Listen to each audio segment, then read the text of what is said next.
when he's confronted about the things in this room that show that there had been a struggle. Pictures ripped off the wall, feet from where they should have been. Picture frame hangers literally ripped from the backside of the frame. A nail shoved sideways in the drywall where one of those pictures had been hanging. None of that having been like that during the party. Pay attention to him when he's confronted about those issues. Pay attention to the way that he downplays how angry he was, as will be described by all of the other witnesses that you'll hear from in this case, until he's confronted with it by Detective Wolf.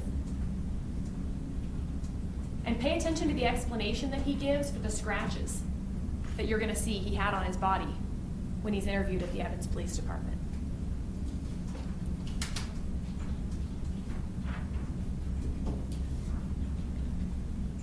And at the end of the day, that's not the only story you're going to hear the defendant give about what transpired in that bedroom. You'll hear the interview he did with Rita Wolf from the Evans Police Department at about 3 o'clock in the morning on January 1st.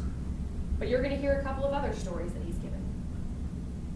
You're going to hear from a man by the name of Joe Coppis, who's a friend and co-worker of the defendants at the Weld County Jail.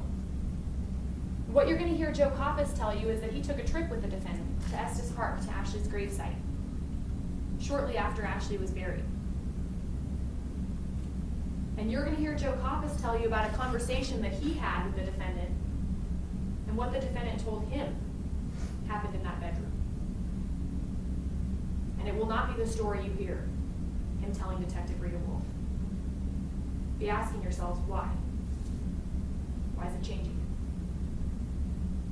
And then you're going to hear from a man by the name of Steve Spiker, also a co-worker of the defendants from the Weld County Jail, and someone they actually allowed to come and be with him in the hours while he's waiting to be interviewed by Detective Rita Wolf. And you're going to hear Steve Spiker tell you about the story that the defendant told him before he talked to Detective Wolf. And again, it's different. Be asking yourselves, why? Why is it changing? During the course of this trial, you're going to hear from 2 crime scene reconstruction experts. You're going to hear from a man by the name of Dan Gillum, who works for the Larimer County Sheriff's Office, and was the person upon whom the Evans Police Department relied in closing their case as a suicide. You're also going to hear from a man by the name of John Priest, who's a retired homicide detective from the Denver Police Department and works now doing nothing but crime scene reconstruction. And what you're going to hear is that the 2 of them actually agree on quite a few points. But you're also going to hear that they disagree on some substantial points. And at the end of this trial, you and only you will have the power to decide who you believe. Which seems more likely? What makes more sense to you in light of all the other evidence you'll receive in this case? And as you listen to Mr. Priest testify, what he's going to tell you is that if it is, as the defendant claims that it was, that he was in the closet of that master bedroom, across the bed from where Ashley was, changing his clothes at the time that she shot herself in the head, there should be more blood. More blood on her, more blood on her clothes, more blood on the floor, more blood everywhere.